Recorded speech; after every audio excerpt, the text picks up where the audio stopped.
കുടിവെള്ളവുമായി വന്ന വീട്ടമ്മയുടെ മാല പൊട്ടിക്കാൻ ശ്രമിച്ച മോഷ്ടാവ് പിടിയിൽ.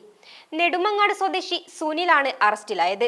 വീടിനു സമീപം പതുങ്ങി നിന്ന് വെള്ളവുമായി വരുന്നതിനിടെ വീട്ടമ്മയുടെ കഴുത്തിൽ പിടികൂടുകയും മാല മോഷ്ടിക്കാൻ ശ്രമിക്കുകയുമായിരുന്നു. തിരുവനന്തപുരം കഴക്കൂട്ടത്തിന് സമീപം കരിമണലിൽ പട്ടാപ്പകലാണ് സംഭവം. കരിമണൽ മേലെ മണപ്പുറത്ത് വീട്ടിൽ ലീലയുടെ മാലയാണ് കവർന്നത്.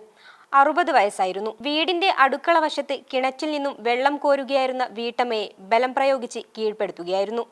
തുടർന്ന് മോഷ്ടാവ് മാലയുമായി കടന്നുകളഞ്ഞു. കഴിഞ്ഞ ദിവസമായിരുന്നു സംഭവം. സംഭവത്തിൽ വീട്ടുകാരുടെ പരാതിയിൽ പോലീസ് കേസെടുത്തു.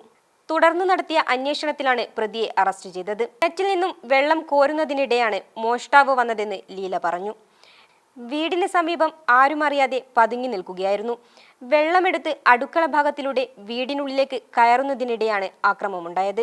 വെള്ളം തട്ടിമറിച്ചിട്ട് ബലം പ്രയോഗിച്ച് മാല വലിച്ചു പൊട്ടിക്കുകയായിരുന്നു. ലീലയുടെ കഴുത്തിന് മുറിവേറ്റിട്ടുണ്ട്. പിന്നീട് ആശുപത്രിയിൽ ചികിത്സ തേടി. ഈ വീഡിയോ നിങ്ങൾക്ക് ഇഷ്ടമായാൽ ലൈക്ക് ചെയ്യുക. കൂടുതൽ വീഡിയോകൾക്കായി യോഗനാഥം ന്യൂസ് ചാനൽ സബ്സ്ക്രൈബ് ചെയ്യുക.